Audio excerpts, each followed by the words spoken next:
प्रधानमंत्री मोदी जी 2 बार देश के प्रधानमंत्री बन चुके हैं और जब पहली बार वो प्रधानमंत्री की चेयर पर आए थे तो ये वादा लेकर आए थे कि भारतवासियों को हर वो सुविधा देंगे जिसके लिए वो लंबे अरसे से इंतज़ार कर रहे हैं। बड़ी बड़ी बातें उनकी तरफ से किए गए, बड़े बड़े वादे उनकी तरफ से किए गए। इसी चीज़ को देखते हुए दूसरी बार भी उन्हीं के नाम पर जो है जम्मू की बात की जाए, जम्मू कश्मीर की बात की जाए तो यहाँ पर उनके जो नेता थे वो जीत कर आए थे। और अभी देखा जाए तो चुनावों का इंतज़ार भी किया जा रहा है। जो डिलिमिटेशन कमीशन की बात की जाए तो उसका प्रोसेस चल रहा है और कहा जा रहा है कि उसके बाद इलेक्शन कमीशन हो सकता है कि जम्मू कश्मीर में इलेक्शन अनाउंस कर दे। हमारे साथ है पैंथर्स पार्टी से गगन प्रताप सिंह जी, इन्हीं से बात करते हैं और बेबाकी से हर बात कहते हैं। कई बार तो बहुत गुस्सा भी इनकी तरफ से देखा जाता है, लेकिन बात बिल्कुल क्लियर करते हैं। सर, पहले तो बहुत बहुत स्वागत है आपका। धन्यवाद राहुल। पहली बात तो यही है कि जो पेट्रोल और डीजल के दाम कम हुए हैं, 2-3 दिन पहले इसकी कमी हुई है। केंद्र सरकार ने भी अपनी तरफ से कम किया, अब राज्य सरकारें या यूटी की बात की जाए इनकी तरफ से कम किया गया है। आपको क्या लगता है कि ये क्या पहले नहीं कर सकते थे जो अब किया है, और अब करने का क्या मसला है कि सरकार किस तरह से इस चीज़ को देखती है? देखिए, सरकार जो ये अपने एनडीए सरकार है, अब इसका ये 2.0 जो है चल रहा है और सरकार ये इलेक्शंस के पहले बड़े बड़े दावे करती है। दावे भी इन्होंने बड़े बड़े किए। मुझे अभी भी याद है 2014 की इलेक्शंस होनी थी तो महंगाई को लेके और अनएम्प्लॉयमेंट को लेके और डेवलपमेंट लेके मुद्दे बनाए थे। फिर 2019 में जब इलेक्शंस हुई तो मोदी जी ने खुद कहा था कि मैं हर साल जो है 2-2 करोड़ नौकरियां दूंगा।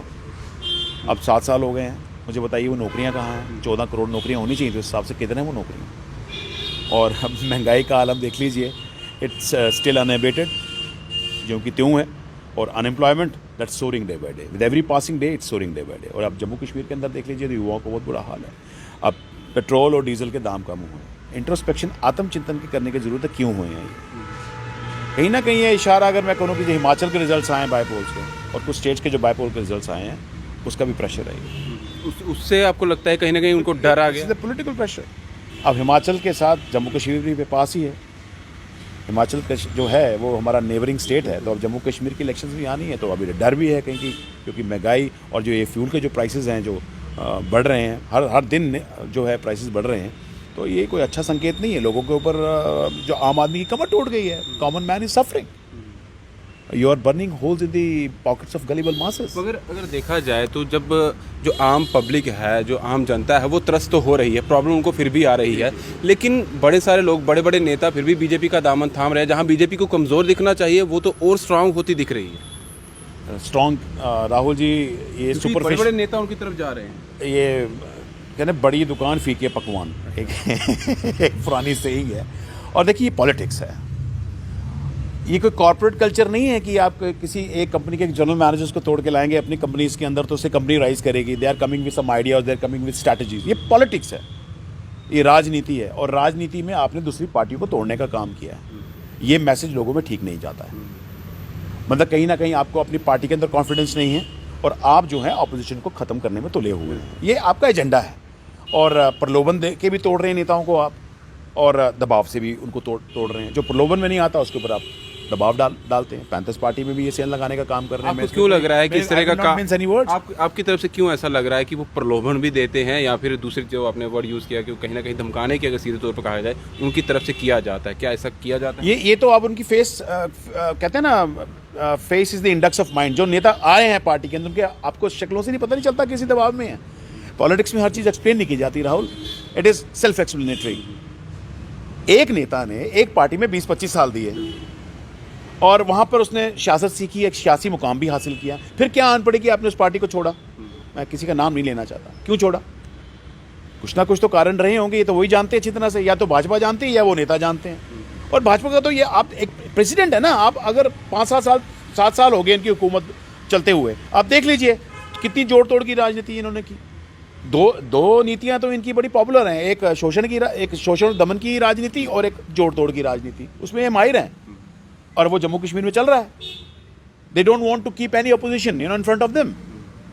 आज पैंथर्स पार्टी है जो बिल्कुल एक खरे सोने की तरह सामने आई है। हम पे भी सेन लगाने की हमारी कोशिश की, दबाव डालने की कोशिश की, लेकिन हम टस से मस नहीं हुए। हम we are like standing like a rock solid. लेकिन आपके भी एक बड़े नेता जो थे वो भी आपसे अलग हो गए। मैं वही कह रहा हूँ ना, भाजपा ने भी पूरी सेन लगाने की कोशिश की है, लेकिन अभी उनकी तरफ से कोई ऐसा नहीं हुआ कि उन्होंने कहीं ज्वाइन किया है। बट लेकिन आप देख लीजिए सेंध तो लगाने की कोशिश की है ना, and we'll try our level best कि पैंथर्स पार्टी में सेंध ना लगे। इससे हम जी तोड़ से कोशिश करेंगे और we are the only opposition now left. People should understand जो इस भाजपा को अब टक्कर देने के लिए तैयार है। ऐसा क्यों नहीं है, जितने भी अपोजिशन में जो लीडर हैं वो अपनी पार्टी को स्ट्रेंथन करने के बजाय हर कोई क्यों बीजेपी पर ही उंगली उठाता है, बीजेपी पर ही वार करने की कोशिश करता है? क्या ऐसा नहीं है कि खुद की जो स्ट्रेंथन है अपने आप को मजबूत क्यों ना किया जाए? ऐसा क्यों नहीं हो रहा है? ऐसा नहीं है, क्योंकि देखिए हर कोई जो है जी। अभी मैं आपसे बात कर रहा हूँ, मुद्दा वही है बीजेपी को घेरना। किसी से भी मैं बात करूंगा वो बीजेपी को ही घेरेगा। क्यों ना ऐसा हो कि चलिए अपोजिशन है वो तो घेरेगी ही घेरेगी, लेकिन अपनी पार्टी को कैसे मजबूत किया जाए? आना तो देखिए अपनी पार्टी, यू मीन टू से आवर ओन पार्टी नहीं, वो अपने देखिए पॉलिटिक्स में अगर आप पैंथर्स पार्टी की उदाहरण लीजिए, हमने इन 7 सालों में जितनी अपोजिशन की ना, मुझे लगता है किसी हिंदुस्तान की किसी पार्टी ने नहीं की होगी। 600 से ज़्यादा प्रोटेस्ट अपने जम्मू के अंदर की है, लोकल इश्यूज़ को लेकर, जम्मू कश्मीर के लोकल इश्यूज़ को लेते हुए किसी पार्टी ने नहीं की है। और दिल्ली में भी हमने 50 से ऊपर प्रोटेस्ट किए हैं। तो हमने अपनी पॉलिटिकल गतिविधियाँ चलाए रखी और मास बेस भी हमारा यहाँ पर स्ट्रेंथन हुआ है। नित्य नए दिन हमारी ज्वाइनिंग्स होती हैं पैंथर्स पार्टी के अंदर। तो हम अपना जो हमारा एक जो पार्टी का जो हमारा दायित्व बनता है वो हमने पूरे दिल से निभाया। 600 से ज़्यादा प्रोटेस्ट जम्मू कश्मीर के अंदर आप देखते हो। आप कितनी बार हमें कवर करते हैं प्रेस क्लब के अंदर। दिल्ली में भी हमने पार्लियामेंट के बाहर धरने दिए, हमने बीजेपी के हेडक्वार्टर्स के बाहर धरने दिए, हमने जंतर मंतर में भी धरने दिए और अरेस्ट भी हुए हैं वहाँ पर जम्मू कश्मीर के मुद्दों को लेकर। लेकिन आपका सवाल ये है कि बीजेपी भी कटाक्ष क्यों होता है? क्योंकि बीजेपी की सरकार है राहुल, और इन लोगों ने इलेक्शंस के पहले वादे किए थे कि 2-2 करोड़ नौकरियां मिलेंगी आपको। पहले बताया नौकरियां कहाँ हैं? जम्मू कश्मीर के अंदर अनएम्प्लॉयमेंट देखिए आपने। डेली वेजेस 70,000 डेली वेजेस सड़कों पर बैठा है। 5 साल से उनको सैलरी नहीं मिल रही है, 4-4, 5-5 साल सैलरी नहीं मिली है। वो नियमितीकरण की मांग कर रहे हैं, वो डेली वेज अपने वेजेस की एनहांसमेंट की मांग कर रहे हैं, लेकिन मिलता क्या है? वो कुछ भी नहीं, सुध लेने वाला कोई नहीं है। और कुछ डेली वेजेस बिजली विभाग के वो खंबे में शहीद हो गए हैं। क्या उनके लिए कोई कंपनसेशन है? They have not received a Penney yet. कौन लेगा इनकी सुध? उसी तरह आप देख लीजिए आशा वर्कर्स, आंगनवाड़ी वर्कर्स, वो भी सड़कों पे हैं। और जब वो अपनी एनहांसमेंट की, सैलरी एनहांसमेंट की बात करते हैं तो आप लाठीचार्ज करवाते हैं। जो बातें आप कह रहे हैं इसकी लंबी फेरिस है, चाहे वो रेवरे खेल की बात की जाए या दूसरे किसी भी, बिल्कुल आप सही बात कर रहे हैं। लेकिन बात ये है कि बीजेपी की बात की जाए तो जब हम आम जनता से बात करते हैं, कहते हैं कि हम वोट दें तो किसे दें, अपोजिशन कहीं नजर नहीं आ रही है, हमारे पास ऑप्शन ही बीजेपी का है। जो लोग ये कहते हैं उनके लिए तो मैं, ये सीधा सवाल आपने मुझे किया है, मैं उनको बोलना चाहता हूँ panthers party is option now for you. जो लोग आपको ये बोलते हैं तो मैं उनके लिए जवाब ये है कि Panthers party is the only option. You have to strengthen your regional party. आपको अपनी क्षेत्रीय दल को एक पक्का मजबूत करना होगा। देख लीजिए आप बाकी जगह भी देख लीजिए, साउथ इंडिया में देख लीजिए, आप तेलंगाना में देख लीजिए, आप आंध्रा में देख लीजिए, वो स्वीप करते हैं बिकॉज उनको मालूम है कि जो हमारे अपने लोकल इशूज़ हैं, स्टेट या यूनिटी के इशूज़ हैं, वो एक रीजनल पार्टी उनको एड्रेस कर सकती है। और जम्मू खासकर, मुझे इसमें I will not mince any word, Jammu Kashmir में अगर आप देख लीजिए, जम्मू डिवीजन के साथ हमेशा भेदभाव होता रहा है। और जम्मू डिवीजन की समस्या ये रही कि हम लोग दिल्ली की और कश्मीर की राजनीति में हमेशा पिसते आ रहे हैं और अभी भी पिस रहे हैं। आप देख लीजिए तुष्टीकरण की राजनीति आज भी चल रही है। भाजपा इलेक्शंस के पहले कितना कैसे बड़े बड़े भाषण देती थी कि हम जम्मू के लिए ये कर देंगे, वो कर देंगे। आप देख लीजिए आज भी अपीसमेंट चल रही है कश्मीर के अंदर। आपके जो भी नेता दिल्ली से आते हैं वो सीधा पहले कश्मीर जाते हैं, फिर उनको अगर समय मिले तो वो जम्मू में आते हैं। उनको समय भी नहीं मिलता जम्मू के इश्यूज़ को एड्रेस करने के लिए। 70 मंत्री आए। अब देखिए इन दिनों 70 central ministers were on the visit of Jammu and Kashmir. उसके बाद यहाँ पर अमित शाह जी भी आए, अब प्रधानमंत्री भी कल पहुँचे हैं यहाँ पर। अब आप मुझे बताइए ये सब के सब कहाँ मिलते हैं आपको? कश्मीर के अंदर। वोट तो आपने जम्मू से लिए हैं, तो जम्मू के भी आप इश्यूज को एड्रेस नहीं करेंगे तो फिर किसके इश्यूज एड्रेस करेंगे? इलेक्शन में वही लड़िए फिर आप। भरोसा है, उनको पता है कि जम्मू से हमें वोट मिल जाएगा। भरोसा नहीं है राहुल जी। एक नेता ने तो भाषण में कहा था they take us for granted, कि वो ये कहते हैं कि जम्मू के लोगों को वोट देना उनकी मजबूरी है। They have used this word मजबूरी। यार क्या जो इलेक्टोरेट होता है वो मजबूर होता है? ये डेमोक्रेसी है, लोकतंत्र है। सरकार लोगों द्वारा बनाई जाती है और लोगों के लिए होती है। तो ये वही जनता है जिनको आपने झूठे लारे दिए ना, यही अब आपको पटकनी देगी आने वाले समय में। ये मैं आपके माध्यम से बीजेपी के नेताओं को कहना चाहता हूँ। और महंगाई एक इशू है। आज आप कहते हैं फ्यूल की प्राइसेस कम हुई है, वो दबाव, एक पॉलिटिकल दबाव बनाया तो कम हुई है। लेकिन देखिए 109 रुपया प्रति लीटर पेट्रोल था तो 100 रुपये के करीब प्रति लीटर डीजल था। आपने 12-12 रुपये कम किए, कौन सा भी कम हुआ? महंगाई की मार तो झेल रहा है आम इंसान। उसके अलावा आप देख लीजिए एसेंशियल कमोडिटीज़ कितनी महंगी हुई हैं। दालों के आप रेट देख लीजिए, आप सरसों के तेल के रेट देख लीजिए, सॉरी, ₹250 प्रति लीटर सरसों का तेल है। 3 गुना बढ़ गया। बिल्कुल बिल्कुल एब्सोल्युटली। फिर आप देख लीजिए कमर्शियल सिलेंडर अभी ₹250 बढ़ा, 2000 का हो गया पर सिलेंडर। एलपीजी जो है डोमेस्टिक वो 1000 के करीब आ गया है। डेयरी प्रोडक्ट्स देख लीजिए, वेजिटेबल सब्जियों के दाम आप देख लीजिए, 80-80 रुपये किलो से कम कोई नहीं है। फ्रूट्स देख लीजिए, फलों के दाम देख लीजिए। आम आदमी जाएगा कहाँ राहुल? और कहते हैं ना आमदनी अठन्नी, यहाँ तो ये है आमदनी अठन्नी और खर्चा ₹100 हो गया है। खर्चा रुपया भी नहीं, खर्चा ₹100 है। सरकार तो कह रही है कि अगर महंगाई बढ़ी है तो हमने लोगों के जो उनकी जो इनकम है उसमें भी इजाफा किया, उसमें उनकी बढ़ोतरी हुई है। मेरी इनकम में तो इजाफा नहीं हुआ राहुल, पता नहीं किसकी इनकम में इजाफा हुआ है। देखिए इनकम जो बढ़ती है ना वो प्रोरेटा पे बढ़ती है आपके महंगा इन्फ्लेशन के साथ। जो इन्फ्लेशन इनकम रेशो है ना बहुत ज़्यादा है, बहुत ज़्यादा है। जहां आपने अगर एक रुपया बढ़ाया होगा ना वो आपने ₹5 इन्फ्लेशन कर दी है। ₹1 के बस में अगर ₹1.5 ₹2 बढ़ा हो तो समझ में आता है, लेकिन ₹1 दे के आप ₹5 बढ़ा दिए हैं आपने, उससे क्या बनेगा? लोगों को लूट रहे हो आप, सिंपल। और पेट्रोल और डीजल एक ऐसी कमोडिटी है, हम बार बार कहते हैं कि इसको जीएसटी के हैबिट में लाइए। And I am sure as far my mathematics goes, आप भी कुछ कैलकुलेट कर लें तो अगर पेट्रोल और डीजल को हम जीएसटी के हैबिट में लाते हैं ना तो पेट्रोल की कीमत जो है 60 या ₹65 प्रति लीटर होगा, और जो डीजल है वो मेरे ख्याल से 50 या ₹55 प्रति ये तो सरकार की तरफ से भी कहा जा रहा है कि हम चाहते हैं कि जीएसटी के अंदर लाया जाए। ये तो कब लाएंगे? कब लाएंगे? ये वही सरकार थी जो पहले जीएसटी को अपोज करती थी।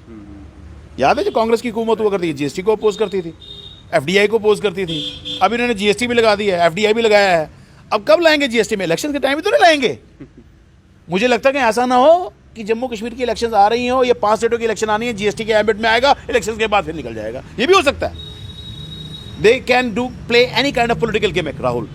I must say that. I don't trust them. I'm sure people don't trust them anyhow. People have to take cognizance now. Somebody has to take cognizance. और लेफ्टिनेंट गवर्नर साहब के माध्यम से कहूँगा, अच्छा किया जी आपने भी थोड़ा पेट्रोल और डीजल के दाम कम किए, लेकिन इतनी एक्साइज ड्यूटी हमसे लूटी जा रही है। लिकर से और पेट्रोल और डीजल से इतनी एक्साइज ड्यूटी ली जा रही है लोगों से कि आपने आम आदमी को तो कमर तोड़। वो तो कह रहे हैं कि टैक्सेस तो क्योंकि सरकार की तरफ से हमेशा कोई भी सरकार आएगी वो तो कहते हैं कि टैक्सेस इसीलिए लिए जाते हैं कि वो आम जनता के ही वापस काम आएगा, रिटर्न तो उन्हीं को मिलेगा अगर टैक्सेस हम ले रहे हैं कहीं ना कहीं किसी भी तरीके से, चाहे वो डेवलपमेंट हो। स्मार्ट सिटी का भी काम चल रहा है। देखो 2 इश्यूज हैं। एक आपने इशू लिया कि जो टैक्सेस कलेक्शन हो रही है लोगों से वो डेवलपमेंट में यूज होनी चाहिए। मैं पहले इस पर जवाब देना चाहूँगा। There are so many ways, I am not economist, but if you ask a genuine economist there are so many ways to collect the taxes. महंगाई बढ़ाने से ही टैक्स कलेक्शन, बिल्कुल आप जो एसेंशियल कमोडिटीज कितना बढ़ा दो कि लोगों को आप वहां से पैसा वसूलना शुरू कर दो, वो गलत है। भारतीय जनता पार्टी को आपके माध्यम से पूछूंगा, आपने 1.5 साल एम्प्लॉयज़ का डीए काटा, let me I will give you example, काटा है, उसमें एम्प्लॉयज़ भी हैं और पेंशनर्स भी हैं, उसमें डिफेंस पर्सनल भी है और एक्स सर्विसमैन भी हैं। रिपोर्ट्स ऐसी आती हैं कि आपने उस पैसे से 85,000 करोड़ रुपया इकट्ठा किया है, और रिपोर्ट्स ये भी आ रही हैं कि वो पैसा आपने इलेक्शंस में लगाया। पैसा तो आप इकट्ठा कर रहे हो, लोगों के डेवलपमेंट के लिए कर रहे हो कि भारतीय जनता पार्टी के डेवलपमेंट में कर रहे हो, ये आपको आने वाले समय में जवाब देना होगा इसका। पीएम केयर्स फंड के अंदर अरबों रुपया इकट्ठा हुआ है, उसकी कोई अकाउंटेबिलिटी नहीं है, ट्रांसपेरेंसी नहीं है, ना वो आरटीआई के एम्बिट में आता। क्यों? वाई? लोगों से तो पैसा इकट्ठा किया है ना आपने, पब्लिक फंड इकट्ठा हुआ ना, बताइए वो पैसा कहाँ गया? राहुल जी, अगर मैं सीधे शब्दों में कहूं कि एक पॉलिटिकल कैपिटलिज्म चलाया जा रहा है भाजपा की तरफ से, I must use this euphemism, political capitalism, एक राजनीतिक साम्राज्यवाद, पूंजीवाद, राजनीतिक पूंजीवाद। अमीर अमीर हो रहा है, गरीब गरीब हो रहा है, और जो फ्यू है ना एलाइट्स, अडानी, अंबानीज, ये ग्रुप, गुज्जू ग्रुप जिसे बोलते हैं हम, ये फ्लरिश। बट ये जो आपने अभी वर्ड यूज़ किया, लाइन यूज़ की, अमीर अमीर हो रहा है, गरीब गरीब हो रहा है, ये तो आज से नहीं, ये तो सदियों से होता आ रहा है। उसमें क्या है, वो तो पहले से चलता आ रहा है। नहीं देखिए ना, नहीं मैं कहाँ, बैलेंस तो था। ये तो अमीर और अमीर हो रहा है, अमीर अमीर होता है, गरीब गरीब होता है, लेकिन दूरी बढ़ रही है ना, आर्थिक विषमता जिसे कहते हैं, इकोनॉमिक डिस्पैरिटी, वो कितनी बढ़ गई आप देखिए। सरकार की तरफ से मेक इन इंडिया की बात की जाए या वोकल फॉर लोकल की बात की जाए, वो भी तो you tell me where is it on the grounds. कोई भी सेंट्रल स्पॉन्सर स्कीम जो है वो पेपर टाइगर्स हैं इनके लिए। जमीनी तौर पे क्या हो रहा है मुझे बताइए आप। आयुष्मान भारत की मैं आपको एग्जांपल देना चाहूँगा, आज ही का मैं मिसाल देता हूँ आपको। हॉस्पिटल का नाम नहीं लूँगा, मेरे एक अपने करीबी दोस्त, वो उन्होंने मुझे कहा कि मेरा एक मित्र है, उनको इन्फेक्शन हो गई है, आप एक पर्टिकुलर हॉस्पिटल का नाम लेके कहा कि वहाँ आप बात करवा दीजिए। मैंने कहा यार कोई प्रॉब्लम नहीं, कार्ड लेके जाओ। कहता सर कार्ड को यहाँ कोई पूछता नहीं है। फिर मैंने कुछ उस हॉस्पिटल में भी कंफर्म करवाया, तो वो कहते हैं बिल्कुल है जी आयुष्मान वार्ड, लेकिन ट्रीटमेंट वो मत एक्सपेक्ट कीजिएगा जो सरकार कहती है। गोल्डन कार्ड जो है वो कुछ नहीं है। वही कहते हैं कि छोटी मोटी इन्फेक्शन होगी तो हम ख्याल रख लेंगे, लेकिन अगर महंगा काम होगा फिर हमसे वो हैंडल नहीं होगा। मुझे बताइए। और एक साक्षात्कार एक जर्नलिस्ट ने किया था बख्शीनगर हॉस्पिटल के बाहर। एक गुज्जर थे, वो आए थे कहीं से, रजौरिया पहुँचते, तो वो दिखा रहे थे, वो कार्ड दिखा के बता रहे थे कि मैं लेके गया तो उन्होंने बोला जाओ मोदी जी से लो एक पैसे। ये मैं आपको एग्जाम्पल दे रहा हूँ एक हेल्थ डिपार्टमेंट की। ये हेल्थ स्कीम है ना, उसी तरह से ये सारी स्कीम जो है धरातल पे नहीं इंप्लीमेंट हो पा रही है, परकुलेट हो नहीं पा रही है। जम्मू की कहाँ, अच्छा ये भी इंडस्ट्रियल पॉलिसी इन्होंने निकाली थी, क्या हुआ उसका? मुझे बताइए क्या हुआ है? कोई ज़मीनी तौर पे सिर्फ वादे हैं, ये इन्वेस्टमेंट आएंगी, इतना होगा, इतनी एम्प्लॉयमेंट मिलेगी, लेकिन जो भी अनाउंसमेंट्स होती हैं वो कश्मीर के लिए होती हैं, बिल्कुल होती हैं। जम्मू के लिए तो कोई अनाउंसमेंट नहीं है। वोट आपने जम्मू से लिए और बात आप कश्मीर की करते हैं। ऐसा क्यों है आखिर? जब आप कह रहे हैं कि वोट जम्मू से है, कश्मीर पर वो उनकी ही चीज़ें वो देख रहे हैं, ऐसा क्यों? आखिर क्यों ऐसा? ये जो भी सेंटर में आता है वो कश्मीर को ही क्यों? उसका रीज़न ये है, उसका श्रेय आप कश्मीरियों को दीजिए। दे आर यूनाइटेड, उनकी प्रेस यूनाइटेड है,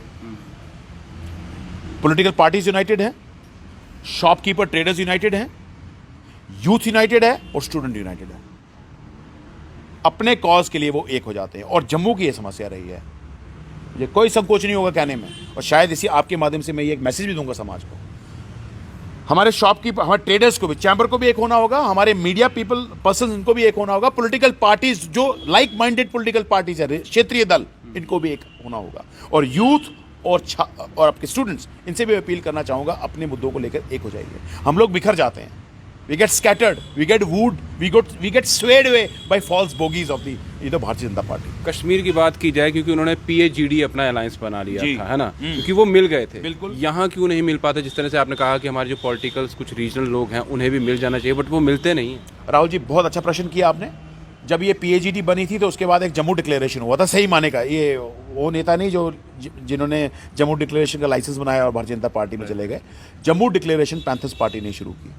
that was the first initiative. उसमें हमने सारी social organisation, like minded political party, सबको इन्वाइट किया। तो चर्चा उस पर हुई, और जनरल तौर पे हमने ये निष्कर्ष निकाला था उसका कि जम्मू कश्मीर को राज्य का दर्जा मिलना चाहिए।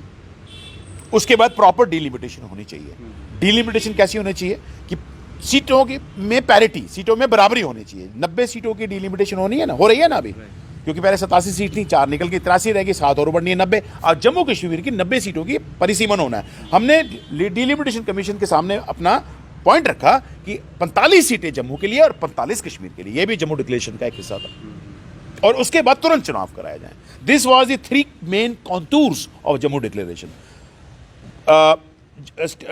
sanction of statehood to Jammu and Kashmir, restoration of statehood to Jammu and Kashmir, then expedition of delimitation exercise with parity in assembly seats, and then followed by immediate assembly elections. ये है Jammu declaration. लेकिन फिर hijack हुआ वो declaration. एक licence, एक कुछ नेताओं ने उसका लाइसेंस बना के और जो है अपनी पार्टी छोड़ के उन्होंने भारतीय जनता पार्टी ज्वाइन करी। तो ये है पॉलिटिक्स। जम्मू के लोगों को एक होना पड़ेगा, राहुल, हर वर्ग को एक होना पड़ेगा। We must stand for our cause. देखिए हम लोग दिल्ली और कश्मीर की राजनीति में पिस रहे हैं, and we have to admit that fact. कोई भी नेता आता है वो सीधा कश्मीर, पता नहीं उस हवा से प्यार है, मिट्टी से प्यार है, लोगों से प्यार है। हम नहीं कहते लोगों से हमें कोई प्रॉब्लम नहीं है, लेकिन वहाँ की जो लीडरशिप है, कहीं ना कहीं उस कश्मीर की लीडरशिप का सेंटर के ऊपर हमेशा दबाव रहा है और आज भी दबाव है। They have been able to, exert a political pressure on the central government, and that's what they're seeking every help from them. हर चीज़ उनको दी जा रही है। कोई पैकेज आता है, आप देख लीजिए मार्केट इंटरवेंशन स्कीम, करोड़ों की मार्केट इंटरवेंशन स्कीम जो है फ्रूट ग्रोअर्स और फार्मर्स के लिए, और हमारे किसानों की पैडी खराब हो गई। कौन पूछेगा उनको? मुझे बताइए। इसी तरह से बॉर्डर डेवलपर भी परेशान है। सीमावर्ती इलाकों में जो लोग रहते हैं वो कहते हैं हमें 5-5 मरने का प्लॉट दे दीजिए सेफर जोन में और बंकर्स बना दीजिए। कुछ नहीं हुआ, और पाकिस्तान की गोलाबारी का सामना करते हैं वो लोग। फिर आप किसान देख लीजिए, मुआवजे नहीं मिल रहे उनको। एक बार सितंबर 2014 का वो मुआवजे नहीं मिले, जब इंसेसेंट रेन्स हुई थी, सारी फसल तबाह हो गई थी। अभी भी ये हाल है। आने वाले समय में जब भी चुनावों का डेट अनाउंस होता है इलेक्शन कमीशन की तरफ से, तो क्या आपको लगता है कि बीजेपी फिर से बाजी मार जाएगी? आप अपोजिशन में हैं, मुझे पता है आप अपोज करोगे, लेकिन क्या आपको लगता है कहीं ना कहीं? इसका जवाब राहुल जी अब तो जनता देगी। जनता की अदालत में सब कुछ सामने है। भाजपा की जोड़ तोड़ की राजनीति भी सामने है, शोषण और दमन की राजनीति भी सामने है। 7 साल क्या किया, लोग विटनेस हैं इसके। लेकिन एंड मौके पर प्रधानमंत्री मोदी जी यहाँ पर आ जाते हैं, उनका चेहरा दिखा दिया जाता है। ये आप जानते हैं, जब उनका चेहरा आता है कहीं ना कहीं लोग वहीं राहुल जी, यही सवाल मैं आपको पूछूंगा। मोदी जी अभी भी जम्मू कश्मीर में आए थे, जम्मू में थे, उसका कुछ आपको फैनफेयर से इम्पैक्ट नजर आया ग्राउंड पे? सच्ची बताएं आप मेरे को। बट वो राजौरी में आए हुए, राजौरी से पार्ट हो जम्मू एंड कश्मीर, और जम्मू डिवीजन का पार्ट है, वो यहाँ आए। लेकिन क्या उस फैन, जैसे वो आते थे और फैनफेयर के साथ से स्प्लैश होता था न्यूज़पेपर्स में या मीडिया में, एक हाइप होती थी, कुछ वैसा हुआ? मैं इस पर कोई टिप्पणी नहीं करूंगा ना। People will give a decisive mandate. और मैं अपील करूंगा लोगों से, ये अब हमें नहीं बताना कि आगे का फ्यूचर क्या है। ये फ्यूचर आपने देखना है, आपने 7 साल देख लिए हैं। You have seen the 7 years of ill governance, जिनको इन्होंने अच्छे दिन लोगों के नहीं आए, अच्छे दिन भारतीय जनता पार्टी के आए। लास्ट में मैं जाते जाते यही कहूँगा कि क्योंकि एज ए आम आदमी मैं भी और एक मीडिया पर्सन होते हुए मैं एक चीज़ कहूँगा, क्योंकि जब तक अपोजिशन स्ट्रांग नहीं होगी, जो पोजीशन में है पार्टी वो अपनी मनमानी करेगी। आप मानते हैं? वो तो है ही। तो फिर अपोजिशन स्ट्रांग होना बहुत ज़रूरी है। ये कब होगी? ये वही तो बता रहा हूँ। आप अपोजिशन तो रहने नहीं देना चाहती ना भारतीय जनता पार्टी, वो तो सारी पार्टी को तोड़ रही है। अब तो एक ही अपोजिशन रह गई, Jammu Kashmir national panthers party. Now this election will be between BJP versus Jammu Kashmir National Panthers Party. People have to give the decisive mandate. Simple as that. चलिए, शुक्रिया सर हमसे बात Thank you very करने के much. लिए। तो sir ने सीधे बोल दिया है कि एक ही अपोजिशन पार्टी अब रह गई है जम्मू डिवीज़न को देखते हुए, वो है पैंथर्स पार्टी। और लोगों का ये साथ मांग रहे हैं, अगर कुछ चेंज लाना है, आप चाहते हैं कुछ बदलाव आए, जो लंबे अरसे से लोग जिसकी डिमांड कर रहे हैं, चाहे वो नौकरियों की बात की जाए या किसी भी चीज़ की बात की जाए, सबसे बड़ी बात है महंगाई की, उसे कम करना। हालांकि ये सेंटर का अगर देखा जाए, केंद्र सरकार जो है उस पर ही ज़्यादा दारोमदार रहता है, उसके बाद ही ज़्यादा जो स्टेट है, ये यूटीज़ हैं, उस पर एक्शन लिया जाता है। लेकिन कुछ ना कुछ नया लाना बहुत ज़रूरी है अगर लोग चाहते हैं कि बदलाव आए। और अपोजिशन को स्ट्रॉन्ग करना होगा और लोगों को, खासकर जम्मू डिवीज़न के लोगों को यूनाइट होना होगा। जो जम्मू रीजन की जो पार्टियां हैं उनको यूनाइट होना होगा, आम जनता को यूनाइट होना होगा। जिस तरह से इन्होंने कहा कि कश्मीर के लोग, कश्मीर के जो नेता हैं, वो सब लोग, चाहे वो मीडिया पर्सन ही, एक साथ हो जाते हैं, इसलिए वहाँ सब कुछ आता है। यहाँ सब डिवाइड है, इसलिए यहाँ पर बिखरा हुआ नज़र आता है। अब देखना होगा कि आने वाले समय में चुनाव कब होते हैं, क्या नतीजे आते हैं। लेकिन बात यही है कि यहाँ के लोगों को यूनाइट होना होगा और यहाँ के नेताओं को, जो यहाँ की बात करते हैं, उन्हें चुनना होगा। फिलहाल इस पूरी बातचीत से दीजिए इजाज़त। दीपक भंडारी के साथ Rahul Singh, the state sentinel के लिए नमस्कार।